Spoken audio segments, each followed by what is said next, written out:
আসহাবে সুফফা বাসীরা নামাজকে জরুরত মনে করেছেন। যেরকম সুবহানাল্লাহ।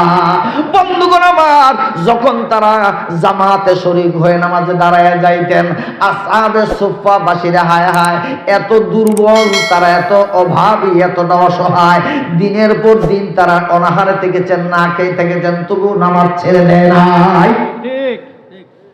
বন্ধুগণ আমার, নামাজের মধ্যে দাঁড়ায়া আসহাবে সুফফাবাসীদের কেউ কেউ তারা ক্ষুধার যন্ত্রণায় দুর্বল হয়ে তারা নামাজের মধ্যে ঢালকে ময়দানে পড়ে যাইতো, জমিনে পড়ে যাইতো। বন্ধুগণ আমার, নামাজ যখন কমপ্লিট হয়ে যাইতো, কোন সাহাবীরা বলতেন, ইয়া রাসূলুল্লাহ, লোকটা পাগল নাকি? আল্লাহর নবী মনে মনে ভাবে, সাহাবী রে, তুমি তো পাগল বলতে পারো, কিন্তু এই লোকটাকে, লোকটার ব্যাপারে তো একটু জানতে চাইলা না। আল্লাহু আকবার বলেন। বন্ধুগণ আমার, নামাজ কমপ্লিট দেওয়ার পরে আল্লাহর নবী বলেন, আসহাবে সুফফাবাসীরা তোমরা সামনে বসো। আল্লাহর পয়গম্বর বলতেন, ও আসহাবে সুফফাবাসীরা, এই অনাহারে থাকিয়া নামাজে দাঁড়ানোর কারণে তোমাদের আমল নামায় যে কি পরিমাণ সব লেখা হইতেছে, তোমাদের প্রতি যে আমার আল্লাহ কতটা সন্তুষ্ট হয়ে গেছেন, তোমরা যদি জানতে, তাহলে এর থেকেও অনাহারে থাকার জন্য তোমরা মহান আল্লাহর কাছে কাকুতি মিনতি করতে। সুবহানাল্লাহ, সুবহানাল্লাহ, সুবহানাল্লাহ। দুর্বল, অভাবী, অসহায়, ক্ষুধার যন্ত্রণা নিয়ে তুমি নামাজ দাঁড়িয়েছো, নামাজে স্থির থাকতে পারো নাই, পড়ে গেছো লুটিয়ে। আল্লাহর কাছে তুমি কত দামি হয়েছো, তুমি যদি জানতা, তাহলে এর থেকেও বেশি অনাহারে থাকার জন্য আল্লাহর কাছে কামনা করতা। বিষ্ণুপুর এলাকার সৈনিকেরা নামাজের জরুরত মনে করতেন। আসহাবে সুফফাবাসী, জোরে বলেন ঠিক কিনা? 3 দিন, কয়েকদিন, 4 দিন, 5 দিন, 7 দিনের ক্ষুধার যন্ত্রণা নিয়েও তারা নামাজের জামাতের সাথে নামাজ আদায় করেছেন, জামাত ছেড়ে দেয় না।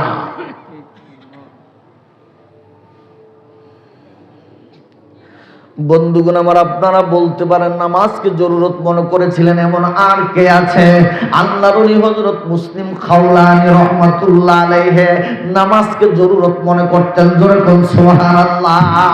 বন্ধুগণ আমার, আল্লাহর ওলি হযরত মুসলিম খাওলানী রাহমাতুল্লাহ আলাইহি রিশার নামাজের পর যখন নফল নামাজে দাঁড়ায় যাইতেন, ঘুম আসবে মনে করিয়া বন্ধুগণ আমার, তার পায়ের সাথে রশি লাগাইয়া সেই রশি ঘরের ধন্নার সাথে বাবা ঝুলিয়ে রাখতেন। যেরকম সুবহানাল্লাহ। আরেক বর্ণনায় পাওয়া যায় ঘোড়ার চাবুক রেখে দিতেন ঝুলিয়ে। বন্ধুগণ আমার, যখন নামাজের মধ্যে ঘুম চলে আসতো, নামাজের মধ্যে অলসতা চলে আসতো, তখন তিনি ঘোড়ার চাবুক হাতে নিয়ে পায়ের দিকে তাকায় বলতেন, আরে পা, এই যে দেখো ঘোড়ার চাবুক, এই ঘোড়ার চাবুকটা ঘোড়ার পৃষ্ঠে লাগানোর চাইতে তোমার পায়ের মধ্যে লাগানো দরকার, বিশেষ জরুরি। তার কারণ হলো আল্লাহ তাআলার কুদরতি পায়ে সিজদা দেওয়ার জন্য দাঁড়িয়েছি, আর পা তুই দুর্বল হয়ে গেছস, এই ঘোড়ার চাবুকটা তোকে মারতে হবে।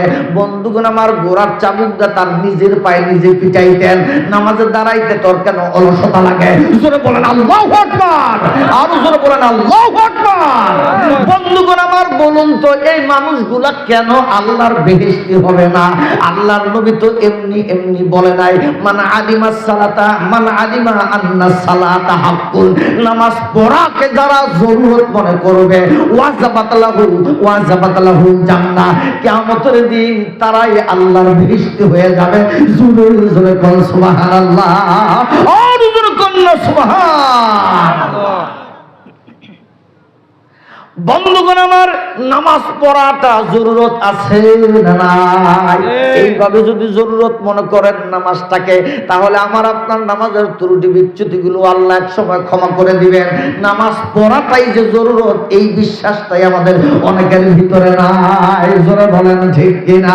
একটু জিকির করেন লা ইলাহা ইল্লাল্লাহ, লা ইলাহা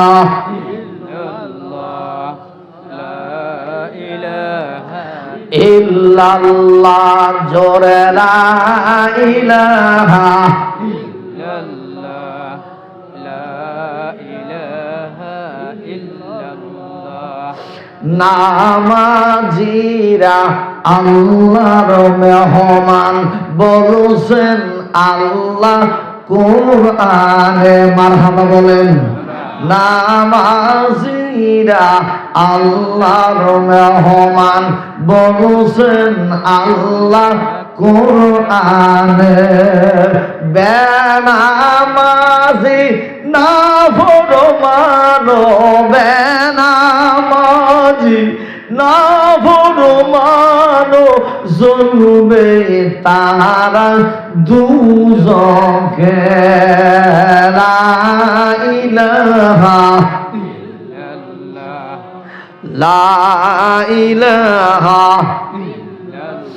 লা ইলাহা ইল্লাল্লাহু মুহাম্মাদুর রাসূলুল্লাহ। জবান খুলে বলেন সাল্লাল্লাহু আলাইহি ওয়াসাল্লাম। আল্লাহর পয়গম্বর যে বললেন মান আলিমা আন্না সালাতা হাক্কুন ওয়াজিবুন দাখালাল জান্নাহ। নামাজ পড়াকে যারা জরুরত মনে করবে তারাই কিয়ামতের দিন বেহেশতি হয়ে যাবে। জোরে পড়ুন সুবহানাল্লাহ। বন্ধুগণ আমার, নামাজকে জরুরত মনে করেছেন হযরতে ইবনে শিরিন রাহমাতুল্লাহ আলাইহি। আল্লাহর নবী ইবনে শিরিন রাহমাতুল্লাহ আলাইহি বলেন, আয় আল্লাহ তাআলা, যদি আমাকে বলা হয়তো ইবনে শিরিন হয় তুমি জান্নাতে যাও আর না হয় নামাজে যাও।